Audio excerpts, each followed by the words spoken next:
Well, some haven't seen much rain at all, and some have had a soggy time of it with rainfall reports coming in above 6 inches in parts of Marshall County. We're getting more of those reports in as the day goes along, and we're adding to that. This is in Grand Forks, our view right now at Home of Economy. We've got that rain coming down. You can kind of make it out there at the bottom of your screen, and conditions that are going to continue to be on the rainy side as we work our way through the day for us in the Northern Valley especially. Also heading into the afternoon, more chances for some thunderstorms too. So here's a look at the Northern Valley right now. You can see the focus is basically along Highway 75 here, where we're seeing some of our heaviest rainfall over into Grand Forks, also dealing with that rain too, and then some scattered areas elsewhere. But just zooming in on some areas of concern, Grand Forks, of course, we just saw it's raining there. And then unfortunately, up into the Marshall County area, we've got more rain coming down right over the Argyle area. Alvarado north of town, we had some reports of some heavy rain and fields that were full of water this morning, and ditches as well, of course. And then up towards Stevens, so Highway 75 getting impacted yet again here today. Down toward Crookston, some good downpours coming through as well, and the potential for some gusty winds, perhaps some small hail as we start to heat things up this afternoon. Fargo looking pretty quiet at the moment. We have had that rain move a little bit farther north into places like that Highway 200 corridor and around the Ada area. There are some pockets of rain trying to get going back over to Detroit Lakes as well.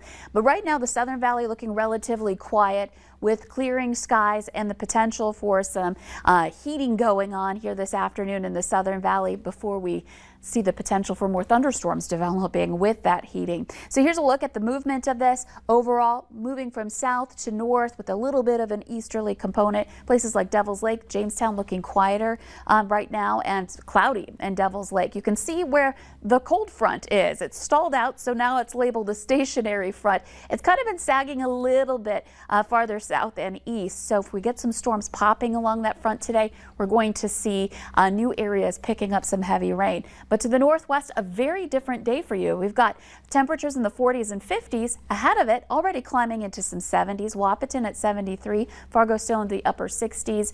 Variable winds, the wind out of the south ahead of the front, northerly winds behind it with wind speeds up into the 20s at times. It'll be stronger in those thunder showers to this afternoon. So let's move into the afternoon hours. We're going to see that chance for rain and thunder continue pushing northward, and then that second round developing at some point this afternoon along that boundary. So we're looking at that right in the heart of the valley, again right in that Highway 200 corridor, perhaps down to Fargo as well, depending on where this will end up. And this is when we could see that severe weather with the hail, the potential for some wind gusts, and again right along that boundary, the potential for those land spout funnels or even tornadoes touching down here coming up for the afternoon and evening. 9 o'clock, still getting some storms going through, and the potential again for some of those to produce some heavier rain over some of the same areas that have already seen it quite a bit through the day today. And then continuing into tonight, we start to see this wind down a little bit. There's still some areas of rain and thunder tomorrow morning, but more isolated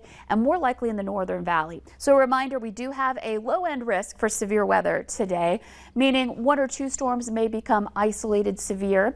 And in addition to that, we're going to see some conditions that are going to be back into some gusty winds of to 60 miles per hour. Hail that's about an inch in diameter, and that tornado threat low, but still not non-existent. We'll see that potential for those spin-up type land spout tornadoes again.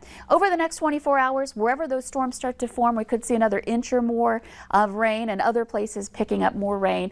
And this, again, tomorrow looks a little quieter. Northern Valley will be the focus for thunderstorms or isolated showers coming up for your Friday. So winding down a little bit tomorrow, but we're still looking at rain chances through the weekend and into next week. So some active weather continues.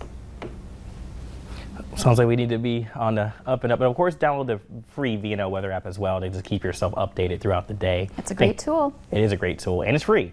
So thank you again, Lisa. Well, 100 years have passed since the Tulsa, Oklahoma massacre that made U.S. history.